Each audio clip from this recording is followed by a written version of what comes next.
Bulletin का आगाज करें और सबसे पहले आपको बताएं कि ऑडिट रिपोर्ट 2019-20 ने पैमरा में गैर कानूनी सरमायाकारी और बेजाब्तियों की निशानदेही कर दी। ऑडिट रिपोर्ट के मुताबिक पैमरा ने 2018 और 19 में 4.5 अरब रुपए से जायद की गैर कानूनी सरमायाकारी और बेजाब्तियों की निशानदेही की गई है। पैमरा के मुताबिक अथॉरिटी ये सरमायाकारी करने की मजाज है, ताहम ऑडिट हुकाम ने पैमरा का जवाब मुस्तरद करते हुए जिम्मेदार का तयन करने की हिदायत कर दी है।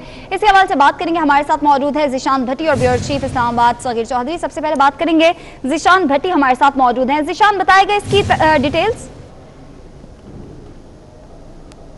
बिल्कुल, देखिए, Pakistan electronic media regulatory authority PEMRA जो कि नशरियाती इदारों को कानून पर अमल दरामद कराने का पाबंद है और उनकी जो लाइसेंस फीस है और जो जुर्माने आयद किए जाते हैं उससे रेवेन्यू इकट्ठा करता है।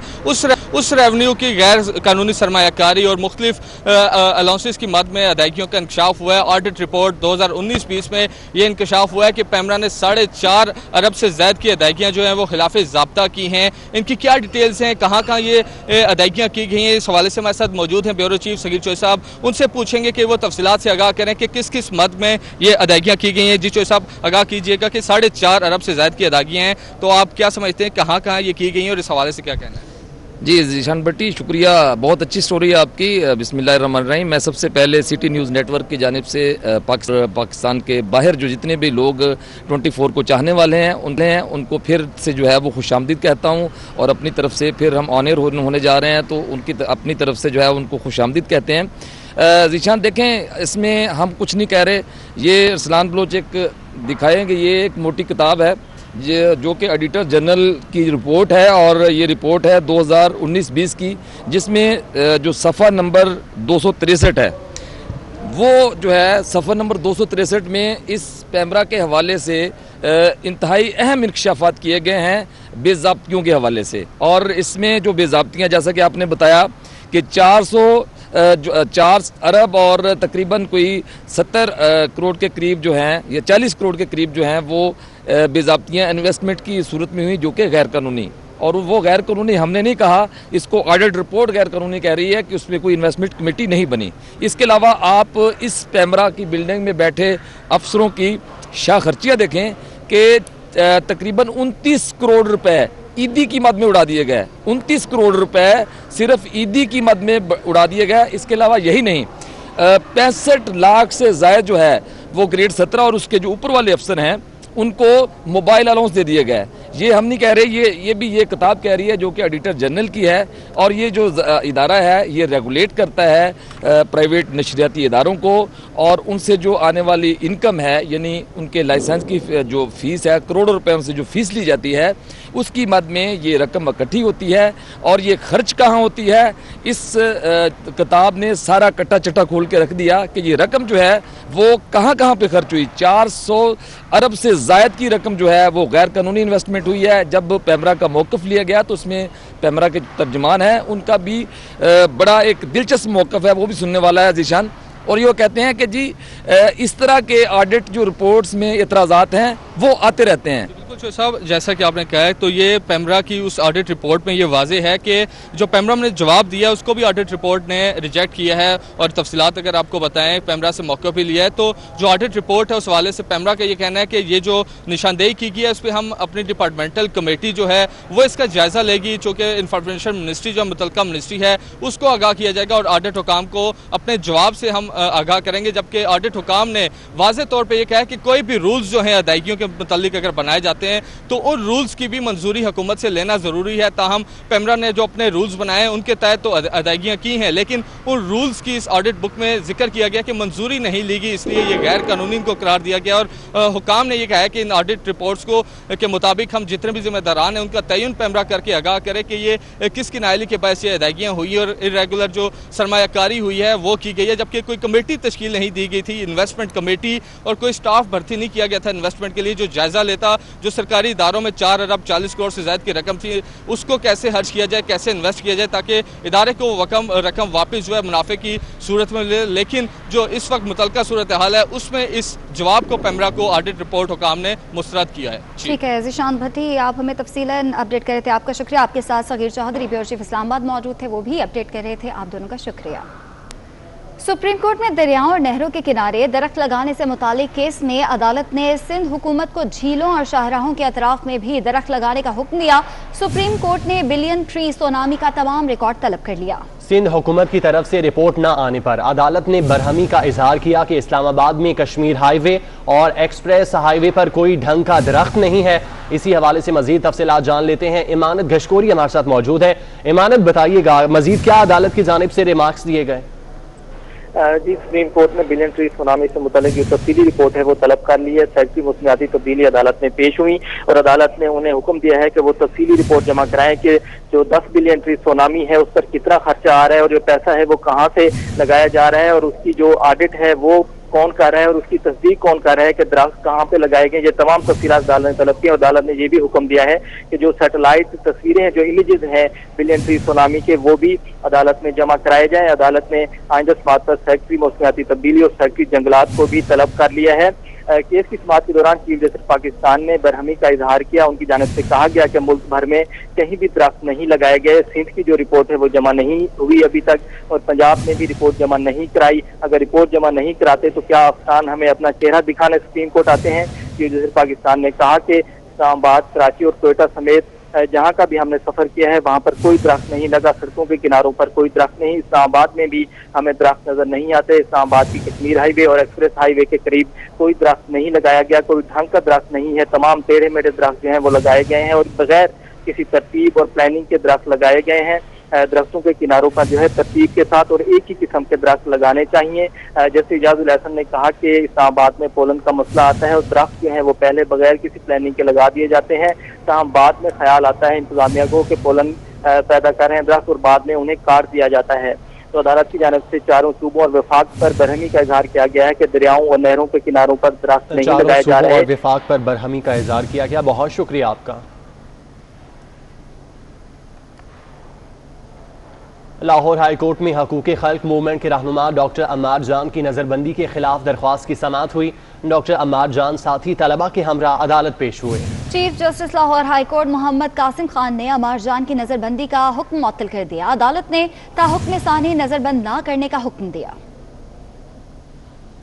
बहुत ही अफसोस की बात है कि एक तलबा मार्च के बाद जिस तरह से ये हरास कर रहे हैं टीचर्स को, स्टूडेंट्स को, एक बहुत ही बुनियादी डिमांड है स्टूडेंट यूनियंस की, एजुकेशन बजट की, उसके ऊपर कभी वो कह रहे हैं कि ये सिक्योरिटी थ्रेट हैं, कभी कह रहे हैं कोई बैरूनी साजिश है। कौन किस बैरूनी कुव्वत को फ़ायदा होगा अगर हमारे बच्चे पढ़ जाएंगे, अगर यहाँ क्वालिटी ऑफ एजुकेशन बेहतर हो जाएगी? खौफ सिर्फ उन लोगों को है जिनकी इजारादारी है इस मुल्क पे और वो हमें काबिल कबूल नहीं है, इसलिए ये हमारे ख़िलाफ़ आते हैं। लेकिन हम लड़ते रहेंगे, ये जेल भेजें, उससे बाहर रखें। हमारा मकसद है कि यहाँ पे जमहूरियत हो, यहाँ पे एक बेहतर एजुकेशन सिस्टम हो और जो तबकाती निज़ाम तालीम है उसके ख़िलाफ़ हमारी जद्दोजहद है और वो जारी रहेगी। लाहौर में जदीद बस टर्मिनल बनाने का फैसला कर लिया गया है। वज़ीर आला पंजाब ने बस टर्मिनल बनाने की असूली मंजूरी दे दी। वज़ीर आला पंजाब सरदार उस्मान बुज़दार की ज़ेर सदारत इजलास हुआ जिसमें पंजाब रोड सेफ्टी अथॉरिटी के क़याम की भी असूली मंजूरी दे दी गई, जबकि ट्रांसपोर्ट की कारकर्दगी, सफरी सहूलतों की फराहमी का जायजा भी लिया गया। आपको बताएं कि लाहौर में जदीद बस टर्मिनल बनाने का फैसला कर लिया गया है। वज़ीर आला पंजाब ने बस टर्मिनल बनाने की असूली मंजूरी दे दी, जबकि वज़ीर आला पंजाब सरदार उस्मान बुज़दार की ज़ेर सदारत इजलास हुआ जिसमें पंजाब रोड सेफ्टी अथॉरिटी के क़याम की भी असूली मंजूरी दी गई है।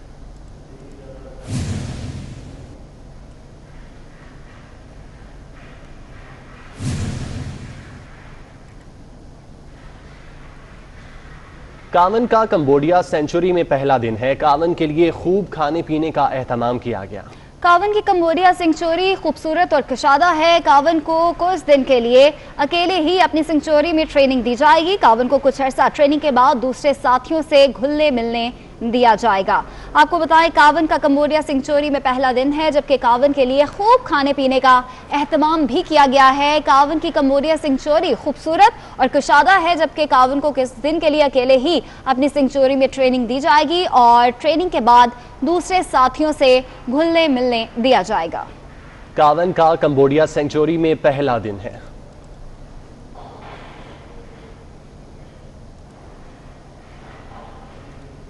पाकिस्तान में कोरोना की दूसरी लहर शदीद हो गई। आपको बताते चलें कि कोरोना वायरस के केस बढ़ रहे हैं। एक दिन में रिकॉर्ड 67 अफराद जान की बाजी हार गए। कोरोना वायरस की दूसरी लहर में ये सबसे ज्यादा हलाकतें हैं, जिसके बाद मुल्क में कोरोना से हलाकतों की तादाद 8091 हो गए। 24 घंटों में मजीद 2458 केसेस रिपोर्ट हुए हैं। मुतासरा अफराद की तादाद 4,04,82 हो गई है। 300 मरीज हॉस्पिटल्स में इस वक्त वेंटिलेटर्स पे भी मौजूद हैं। कोरोना की दूसरी लहर बढ़ती जा रही है और एक दिन में रिकॉर्ड 67 अफराद जान की बाजी हार गए हैं। कोरोना वायरस की दूसरी लहर में ये सबसे ज्यादा हलाकतें हैं, जिसके बाद मुल्क में कोरोना से हलाकतों की तादाद 8091 हो चुके हैं और 24 घंटों में मजीद 2458 केसेस रिपोर्ट हुए हैं। मुतासरा अफराद की तादाद 4,04,82 है। कोरोना वायरस की दूसरी लहर है और एक दिन में रिकॉर्ड 67 अफराद जान की बाजी हार गए। कोरोना वायरस की दूसरी लहर में ये सबसे ज़्यादा हलाकतें हैं, जिसके बाद मुल्क में कोरोना से हलाकतों की तादाद 8091 हो गई, जबकि 24 घंटों में मजीद 2458 केसेस रिपोर्ट हुए। मुतासर अफराद की तादाद 4,04,82 हो गई, जबकि 300 मरीज अस्पतालों में वेंटिलेटर्स पर हैं। कोरोना वायरस की दूसरी लहर है। स्मार्ट लॉकडाउन का भी सिलसिला जारी है, लेकिन दूसरी जानिब कोरोना वायरस के केसेस हैं जो कि दिन ब दिन बढ़ते चले जा रहे हैं। कोरोना की दूसरी लहर शदीद होती जा रही है और एक दिन में रिकॉर्ड 67 अफराद जान की बाजी हार चुके हैं और कोरोना वायरस की ये दूसरी लहर में ये सबसे ज्यादा हलाकतें हैं, जिसके बाद मुल्क में कोरोना से हलाकतों की तादाद अब 8091 हो चुकी है और 24 घंटों में रिपोर्टेड केसेस की बात करें तो 2458 केसेस रिपोर्ट हुए हैं। इस तरह मुतासरा अफराद की तादाद 4,04,82 हो चुकी है और 300 मरीज इस वक्त हॉस्पिटल में वेंटिलेटर पे हैं और तशवीशनाक हालत में हैं और एक्टिव केसेस की तादाद भी ज़्यादा हो रही है। पाकिस्तान में कोरोना की दूसरी लहर शदीद होती जा रही है। जिस तरह शदीद लहर होती जा रही है उसी तरह रिकॉर्ड जो जाँ बहक अफराद हैं उनकी तादाद भी अब 67 हो चुकी है।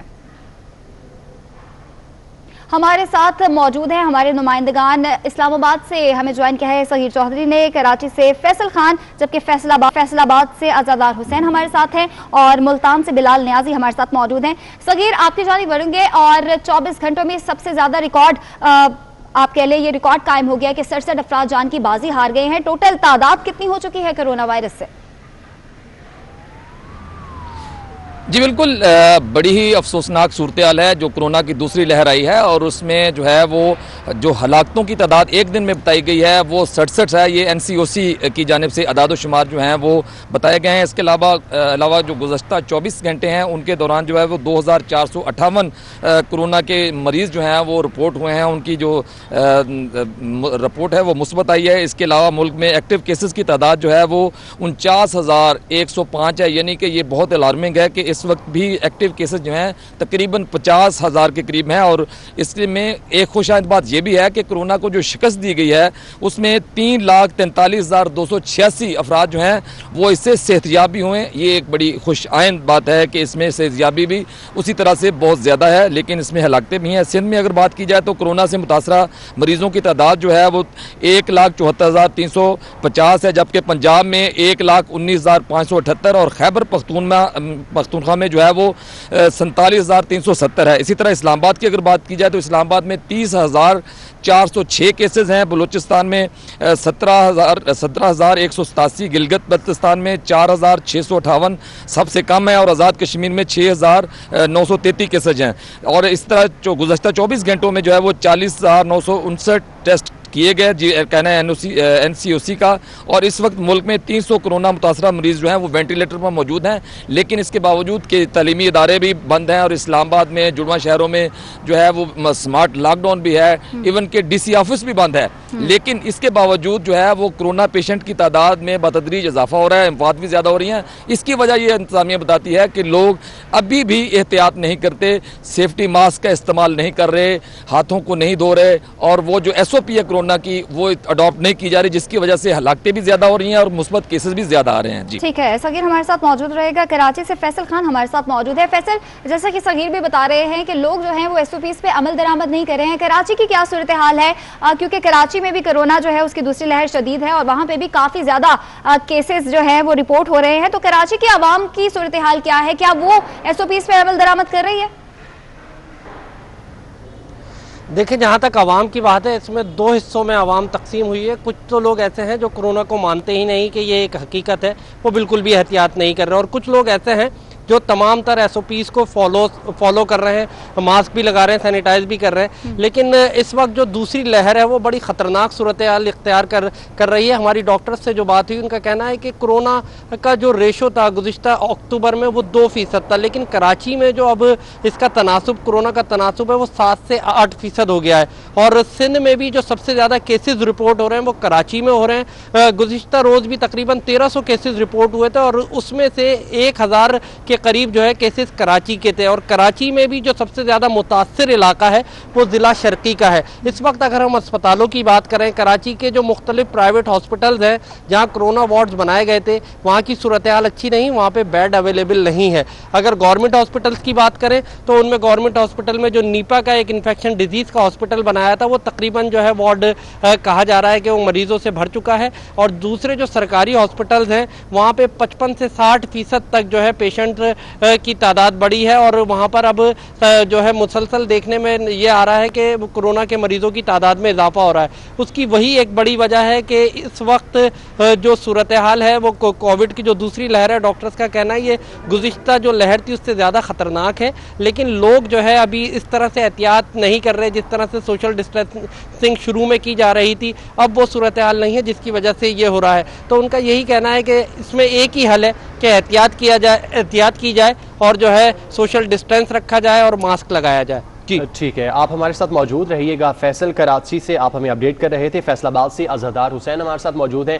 अज़हदार, जैसा कि सगीर चौधरी और फैसल खान हमें सूरत हाल बता रहे थे इस्लामाबाद और कराची की, वहाँ पर कोरोना की दूसरी लहर है, लेकिन SOPs पर अमल नहीं किया जा रहा। आप बताइएगा इस वक्त फैसलाबाद में क्या सूरत हाल है, और पिछले 24 घंटों में कितने मरीज सामने आए और कितने वेंटिलेटर पर इस वक्त मौजूद हैं? जी बिल्कुल, फैसलाबाद के हवाले से अगर बात की जाए तो जब से कोरोना वायरस की दूसरी लहर आई है, गुज़िश्ता 24 घंटे में ना सिर्फ रिकॉर्ड मरीज जो हैं वो कोरोना वायरस के देखने में नजर आए हैं, बल्कि अमवात में भी जो है वो सबसे ज़्यादा इजाफा हुआ है। 24 घंटे के दौरान 7 मरीज़ फैसलाबाद में जो है वो हलाक हो चुके हैं कोरोना वायरस के बायस से। ये सबसे ज़्यादा जो है वो तादाद देखने में नज़र आ रही है कि 24 घंटे के दौरान 7 मरीज़ जाँ बक हुए हैं। और अगर पॉजिटिव के से बात की जाए तो फैसलाबाद में 34 मरीज़ 24 घंटे में ज़िले में जो है वो पॉजिटिव हुआ। और टेस्ट के से बात की जाए 181 अफराद के 24 घंटे में टेस्ट हुए। इससे कबल अगर बात की जाए कल परसों या गुज़िश्ता दिनों की, तो 1000 के करीब सैंपल हो रहे थे, और 1000 में 15, 10, 6 या 20 अफराद जो थे वो पॉजिटिव आते थे। मगर 181 अफराद की सैंपलिंग के दौरान 34 अफराद में जो है वो कोरोना वायरस की तस्दीक हुई है। डिवीज़न फैसलाबाद कल से बात की जाए तो डिवीज़न भर में 422 अफराद के सैंपल किए गए, जिसमें 181 फैसलाबाद, 5 जंग, 15 चिड़ियोट, 221 टोबा टैक्सिंग और 39 अफराद जो थे वो 482 में से पॉजिटिव आए। इनमें 5 टोबा टैक्सिंग, 34 जंग में, जंग चिड़ियोट जो है वो सिफर है। इस तरह रवा साल से बात की जाए 1,49,806 अफराद में कोरोना वायरस के सैंपल महकमा सेहत की जानिब से किए गए, और इसमें 8,172 अफराद की जो रिपोर्ट थी वो पॉजिटिव रही है।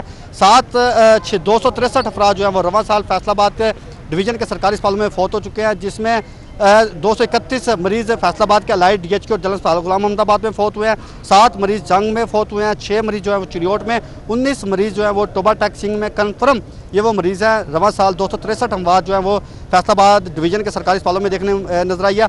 870 बेड हुकूमत की जानिब से फैसलाबाद डिवीज़न के जो सरकारी अस्पताल है यहाँ पे मुख्तस किए गए हैं, जिसमें 635 बेड फैसलाबाद के अलाइड और DHQ अस्पताल में, जंग में 175, 34 में चिन्योट में 34, टोबा टैक्सिंग में 26 बेड जो है वो मुख्तस किए गया। इस वक्त 100 मरीज़ जो है वो फैसलाबाद के डिवीज़न के सरकारी अस्पतालों में ज़ेर इलाज है, और इनमें 49 मरीज़ ऐसे हैं जो कि कन्फर्म है। इसमें 43 मरीज़ अलाइड और DHQ अस्पताल में, 38 मरीज़ अलाइड में, 5 मरीज़ DHQ अस्पताल में और 6 मरीज़ इस वक्त टोबा टैक्सिंग में। इस तरह 49 मरीज़ फैसलाबाद के सरकारी अस्पतालों में ज़ेर इलाज है, और इसमें 51 मरीज़ ऐसे हैं जो कि सस्पेक्टेड हैं, यानी कि मुश्तबा है। इनमें से 48 मरीज़ अज़हदार, आप हमें फैसलाबाद से अपडेट करें, हमारे साथ मौजूद रहेगा। लाहौर में कोरोना केसेस की क्या सूरत हाल है, हमारे साथ मौजूद है जाहिद चौधरी। जाहिद चौधरी, बताएगा लाहौर की क्या सूरत हाल है? जी, कोरोना वायरस जो है उसकी लाहौर समेत सूबे भर में जो शिद्दत है वो हर गुजरते दिन के साथ बढ़ती हुई दिखाई दे रही है, और गुज़श्ता 24 घंटे के दौरान भी पंजाब भर में 543 नए मरीज़ जो हैं वो रिकॉर्ड किए गए हैं। उसके साथ साथ 45 अमवात जो हैं वो पंजाब में रिपोर्ट हुई हैं कोरोना वायरस की वजह से गुज़श्ता 24 घंटे के दौरान। और इसमें सबसे ज़्यादा जो मुतासरा शहर है वो लाहौर है, जहाँ से 16 अमवात जो है वो रिपोर्ट हुई हैं और 219 नए मरीज जो हैं वो सामने आए हैं। इसी तरह लाहौर के जो अस्पताल हैं उनमें भी सबसे ज़्यादा पेशेंट्स इस वक्त ज़ेर इलाज हैं। 286 कन्फर्म मरीज़ कोरोना वायरस के जो है वो अस्पतालों में, जो सरकारी और प्राइवेट अस्पतालों में दाखिल हैं, जिनमें से 107 जो है वो ICUs में और 25 जो है वो हालत तशवीशनाक होने की वजह से वेंटिलेटर पर हैं। पंजाब भर में अब तक कोरोना के जो केसेस हैं उनकी मजमूई तादाद 1,19,578 और 3,036 अमवात जो है वो हो चुकी हैं। 98,000 से ज़ायद अफराद जो कि कोरोना से मुतासरा थे। ठीक है, बहुत शुक्रिया जाहिद चौधरी, आप हमें लाहौर से अपडेट कर रहे थे। मुल्तान का रुख करते हैं जहां पर बिलाल न्याजी हमारे साथ मौजूद हैं। बिलाल, बताइएगा पिछले 24 घंटे में क्या सूरत हाल रही और मुल्तान में इस वक्त टोटल केसेस कितने हैं? जी बिल्कुल, मुल्तान की सूरत हाल की बात करें तो मुल्तान में भी कोरोना के केसेस मुसलसल सामने आ रहे हैं। गुज़िश्ता 24 घंटों के दौरान 3 मरीज थे जो कि जान की बाजी हार गए कोरोना के बायस। अगर हम बात करें तो गुज़िश्ता 24 घंटों में 41 नए मरीज सामने आए हैं कोरोना के। और इस वक्त निश्तर हॉस्पिटल की बात करें तो 9 वार्ड्स को कोरोना वार्ड्स डिक्लेयर किया गया है, जहाँ पर कोरोना के जो 80 मरीज हैं वो इस वक्त ज़ेर इलाज हैं। 5 मरीजों का वेंटिलेटर पर इलाज जारी है। उसके साथ साथ 23 मरीजों की जो हालत है वो तशवीशनाक बताई जा रही है। और इसके साथ अगर हम बात करें तो कोरोना के जो नए केसेस हैं उसके साथ साथ जो मुल्तान में एक्टिव केसेस की तादाद है वो तकरीबन 1541 से करीब एक्टिव केसेस की मुल्तान में तादाद है। और इस हवाले से जो सेकंड वेव आई है वो मुल्तान के लिए ज़्यादा ख़तरनाक साबित हुई है। और मुल्तान में सेकंड वेव के दौरान अब तक तकरीबन जो निश्तर हुकाम की डाटा के मुताबिक 61 के करीब अफराद हैं जो कि जान की बाजी हार चुके हैं। मुल्तान के साथ मुख्तलिफ इलाकों में स्मार्ट लॉकडाउन का निफाज किया गया। ये वो उन इलाके हैं जिनमें से मुसलसल कोरोना के केसेस सामने आ रहे थे। और इसके साथ साथ डॉक्टर्स का ये कहना है कि सेकंड वेव में मुल्तान निश्तर हॉस्पिटल में जो लोग आ रहे हैं उनकी जो हालत है वो ज़्यादा सीरियस बताई जा रही है। मुल्तान के साथ साथ जो शहरी हैं वो तो इसका शिकार हो रहे हैं। मुल्तान में जो अगर तिब्बी हमले की बात करें तो 70 के करीब जो निश्तर हॉस्पिटल के डॉक्टर्स, पैरामेडिक्स और नर्सेज हैं वो कोरोना का शिकार हुए हैं। चिल्ड्रन कम्प्लेक्स के गुज़िश्ता रोज़ तकरीबन 20 से करीब जो डॉक्टर्स थे वो इस हवाले से कोरोना का शिकार हुए। और इसके साथ साथ जो तिब्बी हमला है वो भी फ्रंट लाइन पर मौजूद है। और अगर हम बात करें मुल्तान शहर की SOPs के हवाले से काफ़ी मसाइल का सामना आ रहा है। SOPs पर अमल दरामद न होने के बायस जो कोरोना के केसेस हैं उनकी तादाद में हम मुसलसल इजाफा देख रहे हैं। जी, SOPs पर अमल नहीं किया जा रहा जिसकी वजह से कोरोना केसेस में मुसलसल इजाफा हो रहा है। बिलाल, आप हमें मुल्तान से अपडेट कर रहे थे, बहुत शुक्रिया। लाहौर से जाहिद चौधरी, फैसलाबाद से अज़दार हुसैन, कराची से फैसल खान और इस्लामाबाद से ब्यूरो चीफ सगीर चौधरी मौजूद थे। आप सबका बहुत शुक्रिया। मजीद खबरें बुलेटिन का हिस्सा बनाएं। सिंध हाई कोर्ट में ATR तैयारों के हादसे की रिपोर्ट मंजर आम पर लाने से मुतालिक दरख्वास्त की समाअत हुई। Director civil aviation, DGPIA engineering और दीगर हुकाम अदालत में पेश हुए। अदालत ने इस्तफसार किया कि PIA ने अपनी रिपोर्ट के बाद किस पर जिम्मेदारी आयद की। जस्टिस मोहम्मद अली मजहर ने रिमार्क्स दिए कि अगर हमारा हुक्म ना होता तो रिपोर्ट कभी आती ही नहीं। जो रिपोर्ट आई उससे अदालत आने तक 4 साल लग गए, 42 अफराद जान से गए, मगर आपने सीखा क्या? जहाज उड़ाने वाले शहीद कैप्टन की वालिदा कमरा अदालत में रो पड़ी। पायलट की वालिदा ने कहा कि इन सब के खिलाफ क्रिमिनल कार्रवाई की जाए। मेरे बेटे को जबरदस्ती जहाज चलाने का कहा गया, बेटा चीखता रहा मगर उन्होंने कहा जहाज चला। बेटा रोज कहता था कि जहाज खराब है। उनकी वालिदा ने मजीद क्या कहा, आपको सुनवाते हैं। आंटी, आप ये कह रही हैं कि आपका बेटा आपको रोजाना ये बताता था कि ये जहाज खराब है, वो क्या है? मेरा बेटा बताता था कि जहाज खराब था, आके मुझे नहीं अपनी बहन को बताता था। और वो बहन कहती थी कि मुझे बताओ, मैं इसको वायरल करूँ। वो कहता था वायरल कर दोगी मेरी जॉब का मसला हो जाएगा। तो डेली ये जहाज़ उड़ा था, सबको पता था ये ख़राब है, इसमें टेपें लगी हुई हैं। चित्राल से लोग नहीं चढ़ रहे थे, इसमें पेशावर से लोग नहीं चढ़ रहे थे। मैं वो विटनेस देने को तैयार हूँ जो नहीं इस जहाज़ पे बैठ रहे थे। सारी रिपोर्टें उसी दिन गायब कर दी थी। रात को हम एक ऑफिस से दूसरे ऑफिस घूमते रहे जब ये मेरा बेटा जिस दिन शहीद हुआ है। और इन्होंने सारे जितने भी थे चीज़ें वाइंड अप करके वो इधर उधर कर दिया। और कुछ हमें जवाब नहीं दे रहे थे कि हुआ क्या या जहाज़ ख़राब था। लॉग बुक को इधर कर दिया, सब कुछ इन्होंने अपनी मर्ज़ी से किया। और बाद में भी यात्राराजी पायलट्स को जहरीला खाना खिला दिया। तो कोई इन्होंने चीज़ छोड़ी नहीं जो एक माँ को इन्होंने तकलीफ़ ना दी हो। इन्होंने मुझे 4 साल से मैं सो नहीं सकी रात को। मेरा बेटा घर का अर्निंग मेंबर था अपने बाप के बाद, उसका बाप भी पायलट था। और वो मेरा बेटा उसके बाद ये सारे घर को 4-5 उसकी बहनें हैं, जो मैरिड है, मेरा घर वो चला रहा था। यही था कि जहाज़ ख़राब था और मेरा बच्चा उसमें था। और अभी तक ये जो रिपोर्ट आई है, पहली दफ़ा ज़िंदगी में आई, वरना हर दफ़ा तो होता था कि चीज़ें पायलट्स पे डाल देते थे और कहते थे कि जी ये पायलट्स की गलती है। अरे मेरी रिक्वेस्ट है बस वज़ीर-ए-आज़म साहब से कि इसको खुद पर्सनली देखें और सारा ये केस जो है इंसाफ चाहती दोबारा। इसी पर बात करते हैं, हमारे नुमाइंदे बिलाल अहमद हमारे साथ मौजूद हैं। बिलाल, शहीद की वालिदा का बयान हमने सुना, अदालत में भी वो ज़ारो कतार रोती रहीं, अदालत की जानिब से क्या रिमार्क्स दिए गए? हाई कोर्ट के जस्टिस मोहम्मद अली मजहर की सरबराही में 2 रुकनी बेंच ने इस केस की समाअत की है। दौरान समाअत director civil aviation, DG PIA engineering और दीगर आला हुकाम अदालत में मौजूद थे। अदालत ने उनसे पूछा कि ये 2016 की कॉन्स्टिट्यूशन पिटीशन थी, लेकिन 2020 में ये रिपोर्ट मंजूर आम पर आई। अदालत ने कहा कि अगर अदालत बार बार अहकाम जारी ना करती तो ये रिपोर्ट भी मंजूर आम पर ना आती। ये बताएं कि रिपोर्ट में तो कहा गया है कि ब्लेड टूटा हुआ था जहाज का, लेकिन ये बताएं कि आपने यानी कि PIA ने किस पर जिम्मेदारी आयद की है और उसके खिलाफ क्या कार्रवाई की गई। दौरान समाअत DG सिविल एविएशन अदालत में मौजूद थे। अदालत ने उनसे पूछा कि आप ये बताएं कि आपकी जिम्मेदारी ये बनती है कि आप मुतल्लका हुकाम के खिलाफ कार्रवाई करें, और ये बताएं कि अब तक क्या सेफ्टी इक़दाम किए गए हैं, जिस पर सिविल एविएशन अथॉरिटी की जानिब से मजीद मोहलत से मांगी गई। और अदालत ने इस केस में DG सिविल एविएशन को हदायत की है कि वो आइंदा समाअत पर जामे जवाब जमा कराएं। जबकि PIA हुकाम ने अदालत को बताया कि अब उनके पास 6 ATR तैयारे मौजूद हैं, जिनके हवाले से वो 200% इस बात की गारंटी देने को तैयार हैं कि मुकम्मल तौर पर जांच पड़ताल कर ली गई है।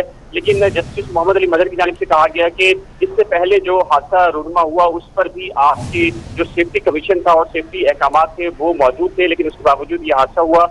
हमें इससे सबक सीखना चाहिए, क्योंकि लोग सफर करते हैं, भारी टिकट खरीदते हैं, लेकिन अगर ये हादसा होने लगे तो लोग हवाई सफर करना बंद कर देंगे। अब अदालत ने सिविल एविएशन अथॉरिटी को ये हुक्म दिया है कि आइंदा समाअत तक जामे रिपोर्ट जमा कराई जाए कि अब तक उनके पास क्या सेफ्टी इक़दाम किए गए हैं। जी ठीक है, अदालत की जानिब से रिपोर्ट जमा करवाने का कहा गया। बहुत शुक्रिया आपका बिलाल। जड़ावाला में मोटरवे पर कवानीन की खिलाफ वर्जी पर रोके जाने पर एहतजाज करने वाले रुकने कौमी असम्बली रमेश लाल के खिलाफ मुकदमा दर्ज कर लिया गया। गुज़िश्ता रोज MNA रमेश लाल गुरुद्वारा जन्म स्थान ननकाना में तकरीब में शिरकत के लिए जा रहे थे कि उनको ट्रैफिक कवानीन की खिलाफ वर्जी पर मोटरवे पुलिस ने रोका, जिस पर रुकन कौमी असम्बली ने सड़क के दरमियान गाड़ी खड़ी करके अपना एहतजाज रिकॉर्ड करवाया। जड़ावाला में मोटरवे पर कवानीन की खिलाफ वर्जी पर रोके जाने पर एहतजाज करने वाले रुकन कौमी असम्बली रमेश लाल के खिलाफ मुकदमा दर्ज कर लिया गया। गुज़श्ता रोज़ MNA रमेश लाल गुरुद्वारा जन्म अस्थान ननकाना में तकरीब में शिरकत के लिए जा रहे थे कि उनको ट्रैफिक कवानीन की खिलाफ वर्जी पर मोटरवे पुलिस ने रोका, जिस पर रुकन कौमी असम्बली ने सड़क के दरमियान गाड़ी खड़ी करके एहतजाज किया।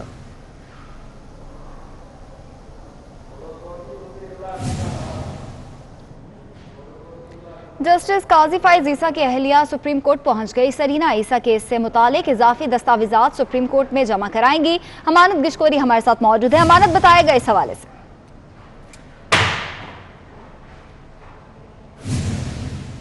अमानत, अगर आपको मेरी आवाज आ रही है तो इसकी तफसीलात बताएगा। जस्टिस काजी फाइज ईसा की अहलिया सुप्रीम कोर्ट पहुंच गई हैं, क्या दस्तावेजात उन्होंने जमा करवा दी?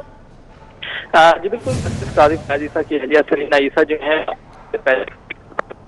सुप्रीम कोर्ट के अंदर मौजूद है और उन्होंने जो केस है, जो नजरसानी की दरखास्तें उन्होंने दायर की हुई है जस्टिस फाइज ईसा केस के तफसीली फैसले के खिलाफ, उसमें उन्होंने इजाफी दस्तावेजात अदालत में जमा करवानी है और आज वो इजाफी दस्तावेजात जमा कराने सुप्रीम कोर्ट पहुंची हैं, क्योंकि सुप्रीम कोर्ट की जानिब से ये हुक्म दिया गया था कि नजरसानी दरखास्तों में 4 हफ्तों के अंदर तमाम फरीकैन जो हैं वो इजाफी दस्तावेजात और जो उनकी मारूजात हैं वो तहरीरी तौर पर अदालत में जमा करवाएं। तो सरीना ईसा सुप्रीम कोर्ट पहुंची है और उनकी जानिब से जो तहरीरी मारूजात हैं और इजाफी दस्तावेजात हैं वो अदालत में जमा करवाई जाएंगी। ठीक है, बहुत शुक्रिया आपका। और हमजा शहबाज की पैरोल पर रिहाई की मुद्दत में तौसी की दरख्वास्त दे दी है। दरख्वास्त महकमा दाखिला पंजाब को दी गई। पंजाब हुकूमत ने दोनों रहनुमाओं को शहबाज शरीफ की वालिदा के इंतकाल पर 5 दिन के लिए पैरोल पर रिहाई दी थी और अब इसकी मुद्दत में तौसी के लिए दरख्वास्त जमा कराई गई है। मुस्लिम लीग नून ने शहबाज शरीफ और हमजा शहबाज की पैरोल पर रिहाई की मुद्दत में तौसी की दरख्वास्त दी है, जबकि दरख्वास्त महकमा दाखिला पंजाब को दी गई। पंजाब हुकूमत ने दोनों रहनुमाओं को शहबाज शरीफ की वालिदा के इंतकाल पर 5 दिन के लिए पैरोल पर रिहाई दी थी और अब दरख्वास्त दी गई है। महकमा दाखिला को मजीद रिहाई का मुतालबा किया गया है और रिहाई की मुद्दत में तौसी के लिए ये दरख्वास्त दी गई है। दरख्वास्त महकमा दाखिला पंजाब को दी गई है और पंजाब हुकूमत ने दोनों रहनुमाओं को 5 दिन के लिए रिहा किया था।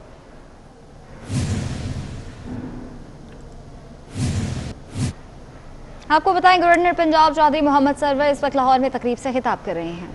इसी तरीके से हम अपोजिशन को भी कहते हैं कि इसी जो है जेस्चर के तहत, इसी अंडरस्टैंडिंग के तहत हमें आगे बढ़ना चाहिए। तो सर ये फरमाएगा कि लाहौर के अंदर भी 13 को बड़ा जलसा करने जा रही है ऑपोजिशन जो है पीडीएम, तो आपका क्या ख्याल है कि आप क्योंकि सियासी जोड़ तोड़ भी करते हैं, क्या उनसे कुछ बात करेगी हुकूमत कि ना करे, कोरोना बहुत ज्यादा फैल रहा है, या उनको इजाजत दे देंगे? देखिए, मेरे ख्याल में बार बार हम तो ये बात बार हमारी हुकूमत भी कह चुकी है, प्राइम मिनिस्टर भी बार कह रहे हैं, हमारे फेडरल मिनिस्टर भी कह रहे हैं कि अकाउंटेबिलिटी के अलावा हम पाकिस्तान के हर इशू जो है वो बैठकर अपोजिशन के साथ हल करने के लिए तैयार हैं, उनसे नेगोशिएट करने के लिए तैयार हैं।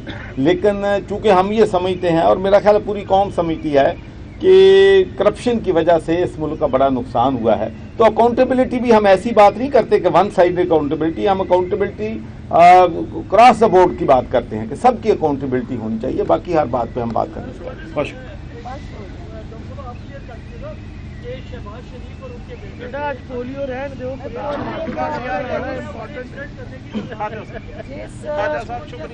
सरवर लाहौर में तकरीब से खिताब कर रहे थे। कराची में पाकिस्तान स्टील मिल्स के मुलाजमीन जबरी बरतरफियों के खिलाफ जिना गेट पर एहतजाज कर रहे हैं। मुजाहिदीन ने रेलवे ट्रैक पर धरना दे दिया और आग लगा दी। तफसीलात हबीब खान से जान लेते हैं। हबीब, बताइएगा मुजाहिरीन के क्या मुतालिबात हैं? जी बिल्कुल, पाकिस्तान स्टील मिल मुलाजमीन की जानिब से जो है वो आज पे एहतजाज का सिलसिला जारी है। सुबह सवेरे से ही जो है वो मुजाहिरीन ने पाकिस्तान स्टील मिल का जो जिला गेट है वहाँ धरना दिया था, जबकि अब जो मुजाहिरीन है उन्होंने पाकिस्तान रेलवे की जो मरकजी लाइन है जो कि स्टील मिल के दरमियान से गुजरती है, उस लाइन को जो है वो मुकम्मल तौर पर अब बंद कर दिया है। मुजाहिरीन हजारों की तादाद में दोनों तरफ जो ट्रैक मौजूद है उस पर बैठ गए हैं और 2-2 किलोमीटर के अतराफ पर जो है वो ट्रेन को जो आमदस्त है वो रोक ली गई है। मुजाहिरीन के मुतालबात यही है कि जो उनकी जबरी बरतरफियां की गई है और साथ ही साथ जिनके उनके जो मुतालबात है, जो उनको जो रकम जो उनको मिलनी है, उस रकम के मुतालबात को अगर नहीं मानती है हुकूमत, तो वो यहाँ से धरना आज नहीं खत्म करेंगे और रेलवे ट्रैक को जो है वो नहीं खोला जाएगा। जी ठीक है, बहुत शुक्रिया आपका। सिंध हुकूमत ने तालीम में जदीद तकाज़ात के मुताबिक बेहतरी लाने का फैसला कर लिया। यूरोपियन यूनियन की फंडिंग के जरिए तालीम में बेहतरी का नया प्लान तैयार होगा। आजाद लोहड़ियों बताएगा इसकी डिटेल्स। जी बिल्कुल, सिंध सरकार ने सूबे भर में तालीमी अमल में मजीद जो है बेहतरी लाने का फैसला कर लिया, जिसमें जदीद तकाज़ात को मद्देनजर रखकर तालीमी अमल में बेहतरी लाई जाएगी। इस हवाले से सिंध सरकार ने बाज़ाब्ता तौर पर सेक्रेटरी स्कूल तालीम की सरबराही में 7 रुकनी कमेटी तश्कील दे दी है, जिसमें सेक्रेटरी खजाना, सेक्रेटरी तरक्की व मनसूबाबंदी, इसके साथ साथ पंद्रह फार्म सपोर्ट यूनिट के प्रोग्राम मैनेजर और 3 जो है तालीमी माहिर इस कमेटी में शामिल है। ये कमेटी यूरोपियन यूनियन की फंडिंग से सूबे भर में तालीमी निज़ाम यानी ढांचे को आज नो तश्कील देना, इसके साथ साथ निसाबी जो अमल है उसमें बेहतरी लाने के हवाले से काम करेगी। ये कमेटी सूबे भर में खासतौर पर स्कूल्स का जो निज़ाम है उस निज़ाम को मुकम्मल तौर पर नए। शुक्रिया आपका। सिंध हाई कोर्ट में डॉक्टर माहा केस में नामजद मुल्जिमान जुनैद वकास की दरख्वास्त जमानत की समाअत हुई। वकला के दलाइल मुकम्मल होने पर अदालत ने फैसला महफूज कर लिया। अदालत ने नाकिस तफ्तीश पर पुलिस पर इजहार बरहमी भी किया। सिंध हाई कोर्ट में डॉक्टर माहा केस में नामजद मुल्जिमान जुनैद वकास की दरख्वास्त जमानत की समाअत हुई, जबकि वकला के दलाइल मुकम्मल होने पर अदालत ने अपना फैसला महफूज कर लिया है, जबकि अदालत ने नाकिस तफ्तीश पर पुलिस पर इजहार बरहमी भी किया।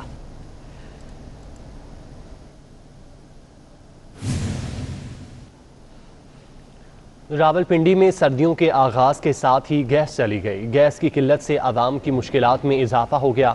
तफसीलात जानते हैं उस्मान जावेद से। उस्मान, बताइएगा क्या सूरत हाल है रावलपिंडी में? जी बिल्कुल, रावलपिंडी के मुख्तलिफ इलाकों में गैस बहरान शिद्दत इख्तियार कर गया और रावलपिंडी के मुख्तलिफ इलाकों में गैस लोड शेडिंग अपने अरूज पर पहुंच गई। इस वक्त हम मौजूद हैं रावलपिंडी कमेटी चौक के इलाके में और मेरे कैमरामैन आपको दिखा सकते हैं कि यहाँ पर गैस जो है वो मुकम्मल तौर पर नापैद हो चुकी है और जो घरेलू सार्फिन हैं उनको खाना बनाने समेत दीगर अशिया की तैयारी में मुश्किलात का सामना करना पड़ रहा है। हमारे साथ एक खातून मौजूद है, उन्हीं से गुफ्तगू करते हैं। ये हम लोग सिलेंडर इस्तेमाल करते हैं तो बहुत मुश्किल से सिलेंडर भरवाते हैं। तो हालांकि आजकल महंगाई का दौर जा रहा है, आप देखें ना कैसे अखराजात बहुत ज़्यादा हैं, तो ऐसे बहुत मुश्किल होता है हम लोगों को। हमारे घर में बुज़ुर्ग भी बीमार हैं, उनके लिए भी हम लोग खाना बहुत मुश्किल से बनाते हैं। सिलेंडर तो 2 दिन चलता है, एक भरवाओ तो 3 टाइम का चूल्हा तो जलता है ना, फिर उससे तो वो बहुत मुश्किल होती है हम लोगों को। गैस के लोड शेडिंग के बायस आवाम सिलेंडर इस्तेमाल करने पर मजबूर है और आवाम का इस हवाले से कहना है कि सिलेंडर भी महंगे दामों भरवाने पर मजबूर है, लेकिन तमाम ज़रूरियात ज़िंदगी पूरा करने के लिए गैस की किल्लत के बायस इनको सिलेंडर इस्तेमाल करते हैं। बहुत शुक्रिया आपका।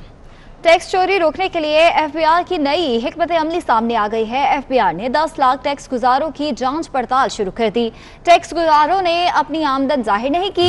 इन अफराद ने असासे छुपाने के लिए जीरो आमदन जाहिर की। टैक्स चोरी रोकने के लिए एफबीआर की नई हिकमत अमली सामने आ गई है। वकास अजीम बताएगा क्या हिकमत अमली है।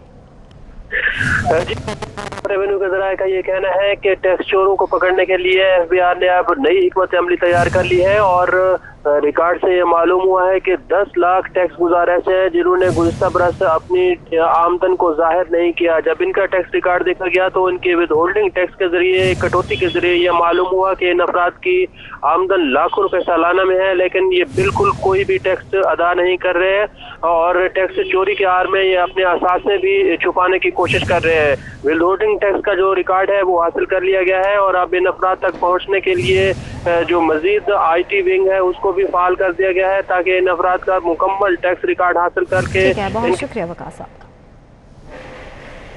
रावलपिंडी में पब्लिक ट्रांसपोर्ट कोरोना SOPs के बगैर चलने लगी। ट्रांसपोर्ट में सैनिटाइजर और स्प्रे का कोई इंतजाम नहीं। अमला भी बगैर मास्क के काम कर रहा है। शहरी भी मास्क की पाबंदी किए बगैर सफर कर रहे हैं। तफसीलात जानते हैं सरदार सदाकत से। सदाकत, क्या सूरत हाल है? जी, मुल्क में एक जानब तो कोरोना वायरस जो है ख़तरनाक हद तक फैल चुका है और दूसरी जानब अगर बात की जाए तो रावलपिंडी में जो पब्लिक ट्रांसपोर्ट है वो ना तो ड्राइवर और ना ही उसका जो हेल्पर होता है वो बिना मास्क के जो है वो सवारियों को कैरी कर रहे हैं। रावलपिंडी में जो पैसेंजर है वो भी बगैर मास्क के ही सफ़र कर रहे हैं। अगर बाज़ारों को देखा जाए तो बाज़ारों में भी इसी तरह का है, ना मास्क है ना सैनिटाइज़र है। लेकिन अगर बात की जाए पब्लिक ट्रांसपोर्ट की तो यहाँ पर भी ड्राइवर समेत जो गाड़ियों का अमला है वो भी मास्क और सैनिटाइज़र के बगैर काम कर रहा है और जो उसमें बैठने वाले पैसेंजर हैं वो भी बगैर मास्क के सफ़र कर रहे हैं। ये जो रावलपिंडी की इंतज़ामिया उनके लिए एक सवालिया निशान है कि रावलपिंडी में जिस तरह ये सफ़र हो रहा है और ख़ासकर ये जो पब्लिक ट्रांसपोर्ट पे जो लोग सफ़र कर रहे हैं, ना तो उनका अमला जो है वो मास्क पहन रहा है, ना ही सैनिटाइज़र का एहतमाम है और ना ही जो उसमें बैठने वाली सवारियाँ हैं वो उस एहतियाती तदाबीर और हुकूमती SOP पर अमल दरामद कर रही हैं। ठीक है, बहुत शुक्रिया आपका। रायगढ़ में कोरोना SOPs की खुल्लम खुल्ला खिलाफ वर्जी। गवर्नमेंट गर्ल्स हाई स्कूल में एहसास कफालत प्रोग्राम में SOPs को मलहूज़े खातिर ना रखा गया। खवातीन बगैर मास्क के लंबी कतारों में मौजूद रहीं। पुलिस और टाइगर फोर्स के रजाकार SOPs पर अमल दरामद ना करा सके। महर वहीद आलम हमारे साथ मौजूद हैं। महर, बताएगा इस हवाले से। जी बिल्कुल, रावल कोरोना की दूसरी लहर के पेश नजर जिले इंतजामिया और टाइगर फोर्स फोटो सेशन की हद तक महदूद। गवर्नमेंट गर्ल्स हाई स्कूल में एहसास कफालत प्रोग्राम में कोरोना SOPs की धज्जियां उड़ा दी गई। उनमें जमा होने वाली सैकड़ों खवातीन की लंबी लाइनें खवातीन बगैर मास्क के एहसास कफालत प्रोग्राम की रकम निकलवाने लगी। टाइगर फोर्स के एहलकार एहसास प्रोग्राम में मौजूद होने के बावजूद कोरोना SOPs पर अमल दरामद करवा ना सकी। जी ठीक है, बहुत शुक्रिया आपका। साबिक स्पीकर आज़ाद कश्मीर असम्बली और पीपल्स पार्टी के रहनुमा सरदार गुलाम सादिक खान इंतकाल कर गए। ख़ानदानी ज़राए के मुताबिक सरदार गुलाम सादिक खान गुर्दे के आर्जे और कोरोना वायरस में मुब्तला थे। आपको बताएं कि साबिक स्पीकर आज़ाद कश्मीर असम्बली और पीपल्स पार्टी के रहनुमा सरदार गुलाम सादिक इंतकाल कर गए हैं। ख़ानदानी ज़राए के मुताबिक सरदार गुलाम सादिक खान गुर्दे के आर्जे और कोरोना वायरस में मुब्तला थे। जाहिद बशीर चौधरी हमारे साथ मौजूद हैं। जाहिद, बताएगा इस हवाले से।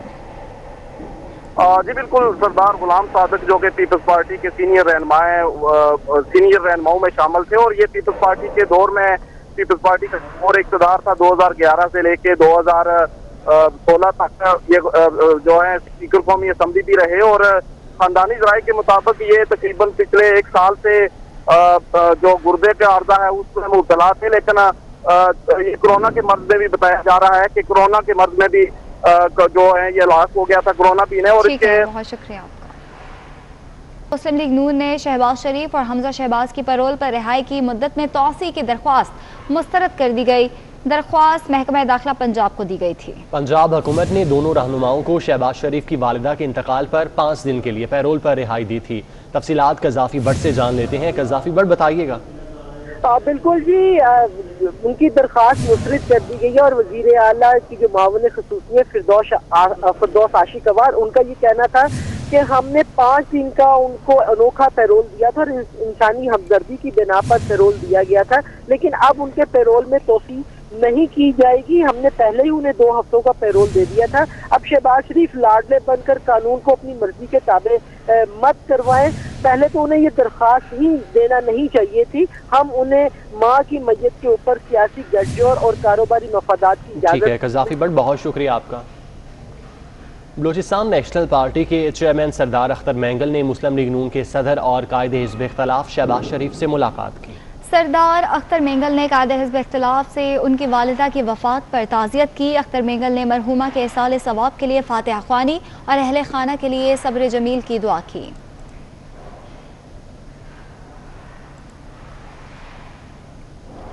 मुल्क में महंगाई उरूज पर है। आटा, चीनी और घी की कीमतों के साथ साथ सब्जियों की कीमतें भी आसमान से बातें कर रही हैं। अदरक का तो जवाब ही नहीं, महंगी अदरक ने करा दी सबकी तौबा तौबा। अदरक 500 रुपए किलो से जायद फरोख्त हो रही है। इस वक्त हमारे नुमाइंदे कैसर खोकर सब्जी की दुकान पर मौजूद हैं, उनसे तफसीलात जानते हैं। कैसर बताइएगा क्या सूरत हाल है? मैं इस वक्त इस्लामपुर की एक सब्जी मंडी में मौजूद हूँ। यहाँ पर जो अदरक की कीमत है वो 520 रुपए फी किलो के हिसाब से दी जा रही है। ये तौबा तौबा का मुकाम है। ये तौबा काम है कि अदरक की कीमत जो है 520 रुपए पर पहुंच चुकी है। कहाँ चीफ सेक्रेटरी पंजाब, कहाँ वज़ीर आला पंजाब, कहाँ डीसी लाहौर, तौबा तौबा का ये मुकाम है। और तौबा तौबा इस वक्त अदरक की कीमत जो है वो 520 रुपए फी किलो के हिसाब से पहुंच चुकी है और आम सार्फ जो है परेशान है, आम सार्फ की पहुंच से दूर है। ये तौबा तौबा का मुकाम है। हुकूमत बेबस है, महकमा इंडस्ट्री खामोश है, वज़ीर आला खामोश है, चीफ सेक्रेटरी खामोश है, डीसी लाहौर खामोश है। ये सब क्या फौरी तौर पर नोटिस ले और अदरक की कीमत को कंट्रोल करें। सर बहुत शुक्रिया आपका। न्यूज़ स्टूडियो से फिल वक्त इतना। एक ब्रेक के बाद हेडलाइंस, हमारे साथ रहिएगा। कराची में पाकिस्तान स्टील मिल्स के मुलाजमीन जबरी बरतरफियों के खिलाफ जिना गेट पर एहतजाज कर रहे हैं। मुजाहिदीन ने रेलवे ट्रैक पर धरना दे दिया और आग लगा दी। तफसीलात हबीब खान से जान लेते हैं। हबीब बताइएगा मुजाहिरीन के क्या मुतालिबात हैं? जी बिल्कुल, पाकिस्तान स्टील मिल मुलाजमीन की जानिब से जो है वो आज पे एहतजाज का सिलसिला जारी है। सुबह सवेरे से ही जो है वो मुजाहिरीन ने पाकिस्तान स्टील मिल का जो जिला गेट है वहाँ धरना दिया था, जबकि अब जो मुजाहिरीन है उन्होंने पाकिस्तान रेलवे की जो मरकजी लाइन है जो कि स्टील मिल के दरमियान से गुजरती है, उस लाइन को जो है वो मुकम्मल तौर पर अब बंद कर दिया है। मुजाहिरीन हजारों की तादाद में दोनों तरफ जो ट्रैक मौजूद है उस पर बैठ गए हैं और 2-2 किलोमीटर के अतराफ पर जो है वो ट्रेन को जो आमदस्त है वो रोक ली गई है। मुजाहिरीन की मुतालबात यही है कि जो उनकी जबरी बरतरफियां की गई है और साथ ही साथ जिनके उनके जो मुतालबात है, जो उनको जो रकम जो उनको मिलनी है, उस रकम के मुतालबात को अगर नहीं मानती है हुकूमत तो वो यहाँ से धरना आज नहीं खत्म करेंगे और रेलवे ट्रैक को जो है वो नहीं खोला जाएगा। जी ठीक है, बहुत शुक्रिया आपका। सिंध हुकूमत ने तालीम में जदीद तकाज़ात के मुताबिक बेहतरी लाने का फैसला कर लिया। यूरोपियन यूनियन की फंडिंग के जरिए तालीम में बेहतरी का नया प्लान तैयार होगा। आजाद लोहड़ियों बताएगा इसकी डिटेल्स। जी बिल्कुल, सिंध सरकार ने सूबे भर में तैलीमी अमल में मजीद जो है बेहतरी लाने का फैसला कर लिया, जिसमें जदीद तकाज़ात को मद्देनजर रखकर तैलीमी अमल में बेहतरी लाई जाएगी। इस हवाले से सिंध सरकार ने बाज़ाब्ता तौर पर सेक्रेटरी स्कूल तालीम की सरबराही में 7 रुकनी कमेटी तश्कील दे दी है, जिसमें सेक्रेटरी खजाना, सेक्रेटरी तरक्की व मनसूबाबंदी, इसके साथ साथ पंद्रह फार्म सपोर्ट यूनिट के प्रोग्राम मैनेजर और 3 जो है तैलीमी माहिर इस कमेटी में शामिल है। ये कमेटी यूरोपियन यूनियन की फंडिंग से सूबे भर में तैलीमी निज़ाम यानी ढांचे को वास्ता तश्कील देना, इसके साथ साथ निसाबी जो अमल है उसमें बेहतरी लाने के हवाले से काम करेगी। ये कमेटी सूबे भर में खासतौर पर स्कूल का जो निजाम है उस निजाम को मुकम्मल तौर पर नए। शुक्रिया आपका। सिंध हाई कोर्ट में डॉक्टर माहा केस में नामजद मुल्जिमान जुनेद वकास की दरख्वास्त जमानत की समाअत हुई। वकला के दलाइल मुकम्मल होने पर अदालत ने फैसला महफूज कर लिया। अदालत ने नाकिस तफ्तीश पर पुलिस पर इजहार बरहमी भी किया। सिंध हाई कोर्ट में डॉक्टर माहा केस में नामजद मुल्जिमान जुनेद वकास की दरख्वास्त जमानत की समाअत हुई, जबकि वकला के दलाइल मुकम्मल होने पर अदालत ने अपना फैसला महफूज कर लिया है, जबकि अदालत ने नाकिस तफ्तीश पर पुलिस पर इजहार बरहमी भी किया।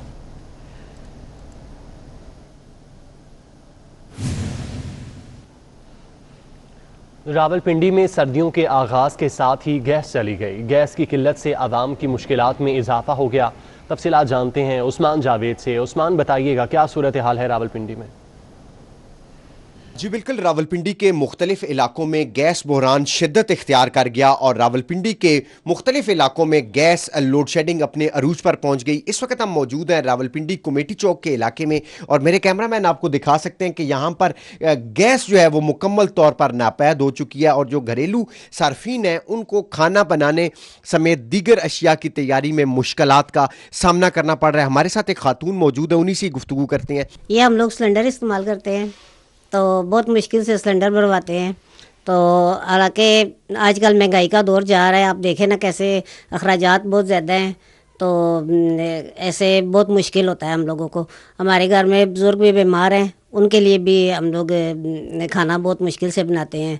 सिलेंडर तो 2 दिन चलता है, एक भरवाओ तो 3 टाइम का चूल्हा तो जलता है ना, फिर उससे तो वो बहुत मुश्किल होती है हम लोगों को। गैस के लोड शेडिंग के बायस आवाम सिलेंडर इस्तेमाल करने पर मजबूर है और आवाम का इस हवाले से कहना है कि सिलेंडर भी महंगे दामों भरवाने पर मजबूर है, लेकिन तमाम ज़रूरियात ज़िंदगी पूरा करने के लिए गैस की किल्लत के बायस इनको सिलेंडर इस्तेमाल करते हैं। बहुत शुक्रिया आपका। टैक्स चोरी रोकने के लिए एफबीआर की नई हिकमत अमली सामने आ गई है। एफबीआर ने 10 लाख टैक्स गुजारों की जांच पड़ताल शुरू कर दी। टैक्स गुजारों ने अपनी आमदन जाहिर नहीं की। इन अफराद ने असासे छुपाने के लिए जीरो आमदन जाहिर की। टैक्स चोरी रोकने के लिए एफबीआर की नई हिकमत अमली सामने आ गई है। वकास अजीम बताएगा क्या हिकमत अमली है? रेवेन्यू के ज़राए का ये कहना है कि टैक्स चोरों को पकड़ने के लिए एफबीआर ने अब नई हिकमत अमली तैयार कर ली है और रिकॉर्ड से ये मालूम हुआ है कि 10 लाख टैक्स गुजार ऐसे हैं जिन्होंने गुज़िश्ता बरस अपनी आमदन को जाहिर नहीं किया। जब इनका टैक्स रिकॉर्ड देखा गया तो इनके विद होल्डिंग टैक्स के जरिए, कटौती के जरिए ये मालूम हुआ कि इन अफराद की आमदन लाखों रुपए सालाना में है, लेकिन ये बिल्कुल कोई भी टैक्स अदा नहीं कर रहे हैं और टैक्स चोरी के आड़ में ये अपने असासे भी छुपाने की कोशिश कर रहे हैं। विद होल्डिंग टैक्स का जो रिकॉर्ड है वो हासिल कर लिया गया है और अब इन अफराद तक पहुँचने के लिए जो मजीद IT विंग है उसको भी फाल कर दिया गया है ताकि इन अफराद का मुकम्मल टैक्स रिकॉर्ड हासिल करके। बहुत शुक्रिया वकास साहब। रावलपिंडी में पब्लिक ट्रांसपोर्ट कोरोना SOPs के बगैर चलने लगी। ट्रांसपोर्ट में सैनिटाइजर और स्प्रे का कोई इंतजाम नहीं। अमला भी बगैर मास्क के काम कर रहा है। शहरी भी मास्क की पाबंदी किए बगैर सफर कर रहे हैं। तफसीलात जानते हैं सरदार सदाकत से। सदाकत, क्या सूरत हाल है? जी, मुल्क में एक जानब तो कोरोना वायरस जो है ख़तरनाक हद तक फैल चुका है और दूसरी जानब अगर बात की जाए तो रावलपिंडी में जो पब्लिक ट्रांसपोर्ट है वो ना तो ड्राइवर और ना ही उसका जो हेल्पर होता है वो बिना मास्क के जो है वो सवारियों को कैरी कर रहे हैं। रावलपिंडी में जो पैसेंजर है वो भी बगैर मास्क के ही सफ़र कर रहे हैं। अगर बाज़ारों को देखा जाए तो बाज़ारों में भी इसी तरह का है, ना मास्क है ना सैनिटाइज़र है। लेकिन अगर बात की जाए पब्लिक ट्रांसपोर्ट की तो यहाँ पर भी ड्राइवर समेत जो गाड़ियों का अमला है वो भी मास्क और सैनिटाइज़र के बगैर काम कर रहा है और जो उसमें बैठने वाले पैसेंजर हैं वो भी बगैर मास्क के सफ़र कर रहे हैं। ये जो रावलपिंडी की इंतज़ामिया उनके लिए एक सवालिया निशान है कि रावलपिंडी में जिस तरह ये सफ़र हो रहा है और ख़ासकर ये जो पब्लिक ट्रांसपोर्ट पे जो लोग सफ़र कर रहे हैं ना तो उनका अमला जो है वो मास्क पहन रहा है, ना ही सैनिटाइज़र का एहतमाम है और ना ही जो उसमें बैठने वाली सवारियाँ हैं वो उस एहतियाती तदाबीर और हुकूमती SOP पर अमल दरामद कर रही हैं। ठीक है, बहुत शुक्रिया आपका। रायगढ़ में कोरोना SOPs की खुल्लम खुल्ला खिलाफ वर्जी। गवर्नमेंट गर्ल्स हाई स्कूल में एहसास कफालत प्रोग्राम में SOPs को मलहूज़े खातिर ना रखा गया। खवातीन बगैर मास्क के लंबी कतारों में मौजूद रहीं। पुलिस और टाइगर फोर्स के रजाकार SOPs पर अमल दरामद ना करा सके। महर वहीद आलम हमारे साथ मौजूद हैं। महर, बताएगा इस हवाले से। जी बिल्कुल, और रावी कोरोना की दूसरी लहर के पेश नजर जिले इंतजामिया और टाइगर फोर्स फोटो सेशन की हद तक महदूद। गवर्नमेंट गर्ल्स हाई स्कूल में असास कफालत प्रोग्राम में कोरोना SOPs की धज्जियां उड़ा दी गई। स्कूल में जमा होने वाली सैकड़ों खवातीन की लंबी लाइनें, खवातीन बगैर मास्क के असास कफालत प्रोग्राम की रकम निकलवाने लगी। टाइगर फोर्स के एहलकार असास प्रोग्राम में मौजूद होने के बावजूद कोरोना SOPs पर अमल दरामद करवा न सकी। जी ठीक है, बहुत शुक्रिया आपका। साबिक स्पीकर आज़ाद कश्मीर असम्बली और पीपल्स पार्टी के रहनुमा सरदार गुलाम सादिक खान इंतकाल कर गए। ख़ानदानी ज़राए के मुताबिक सरदार गुलाम सादिक खान गुर्दे के आर्जे और कोरोना वायरस में मुब्तला थे। आपको बताएं कि साबिक स्पीकर आज़ाद कश्मीर असम्बली और पीपल्स पार्टी के रहनुमा सरदार गुलाम सादिक इंतकाल कर गए हैं। ख़ानदानी ज़राए के मुताबिक सरदार गुलाम सादिक खान गुर्दे के आर्जे और कोरोना वायरस में मुब्तला थे। जाहिद बशीर चौधरी हमारे साथ मौजूद हैं। जाहिद, बताएगा इस हवाले से। जी बिल्कुल, सरदार गुलाम सादिक जो कि पीपल्स पार्टी के सीनियर रहनुमाओं में शामिल थे और ये पीपल्स पार्टी के दौर में पीपल्स पार्टी का और इक़्तिदार था 2011 से लेके 2016 तक ये जो है स्पीकर कौमी असम्बली भी रहे और खानदानी ज़राए के मुताबिक ये तकरीबन पिछले एक साल से जो गुर्दे का आर्जा है उसमें मुब्तला थे, लेकिन ये कोरोना के मर्ज में भी बताया जा रहा है कि कोरोना के मर्ज में भी जो है ये लाश हो गया था कोरोना पीने। और इसके बहुत शुक्रिया आपका। मुस्लिम लीग नून ने शहबाज शरीफ और हमजा शहबाज की पैरोल पर रिहाई की मुद्दत में तौसी की दरख्वास्त मुस्तरद कर दी गई। दरख्वास्त महकमा दाखिला पंजाब को दी गई थी। पंजाब हुकूमत ने दोनों रहनुमाओं को शहबाज शरीफ की वालिदा के इंतकाल पर 5 दिन के लिए पैरोल पर रिहाई दी थी। तफसीलात कज़ाफी भट्ट से जान लेते हैं। कज़ाफी भट्ट, बताइएगा। बिल्कुल जी, उनकी दरख्वास्त मुस्तरद कर दी गई है और वजीर आला की जो मावन ख़ुसूसियत फिरदौस आशिकवार, उनका ये कहना था कि हमने 5 दिन का उनको अनोखा पैरोल दिया था और इंसानी हमदर्दी की बिना पर पैरोल दिया गया था, लेकिन अब उनके पैरोल में तोफ़ी नहीं की जाएगी। हमने पहले ही उन्हें 2 हफ्तों का पैरोल दे दिया था। अब शहबाज शरीफ लाडले बनकर कानून को अपनी मर्जी के ताबे मत करवाएं। पहले तो उन्हें ये दरख्वास्त ही देना नहीं चाहिए थी। हम उन्हें माँ की मैयत के ऊपर सियासी गठजोड़ और कारोबारी मफादात की इजाजत। ठीक है कज़ाफी भट्ट, बहुत शुक्रिया आपका। बलूचिस्तान नेशनल पार्टी के चेयरमैन सरदार अख्तर मैंगल ने मुस्लिम लीग नून के सदर और कायदे हिज़्ब इख्तिलाफ शहबाज शरीफ से मुलाकात की। सरदार अख्तर मेंगल ने कायदे हिज़्ब इख्तिलाफ से उनकी वालिदा की वफ़ात पर ताज़ियत की। अख्तर मेंगल ने मरहूमा के इसाले सवाब के लिए फातिहा ख्वानी और अहले खाना के लिए सब्र जमील की दुआ की।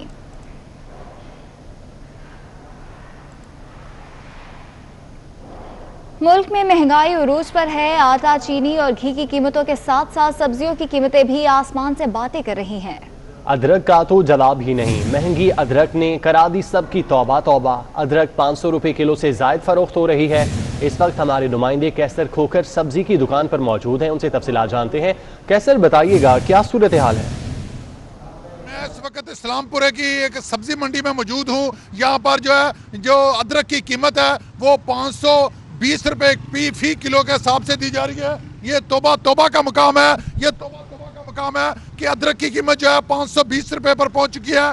कहाँ चीफ सेक्रेटरी पंजाब, कहाँ वज़ीर आला पंजाब, कहाँ DC लाहौर, तौबा तौबा का ये मुकाम है। और तौबा तौबा इस वक्त अदरक की कीमत जो है वो 520 रुपए फी किलो के हिसाब से पहुंच चुकी है और आम सार्फ जो है परेशान है। आम सार्फ की पहुंच से दूर है। ये तौबा तौबा का मुकाम है। हुकूमत बेबस है, महकमा इंडस्ट्री खामोश है, वज़ीर आला खामोश है, चीफ सेक्रेटरी खामोश है, DC लाहौर खामोश है। ये सब क्या फौरी तौर पर नोटिस ले और अदरक की कीमत को कंट्रोल करें। सर, बहुत शुक्रिया आपका। न्यूज़ स्टूडियो से फिल वक्त इतना। एक ब्रेक के बाद हेडलाइंस, हमारे साथ रहिएगा।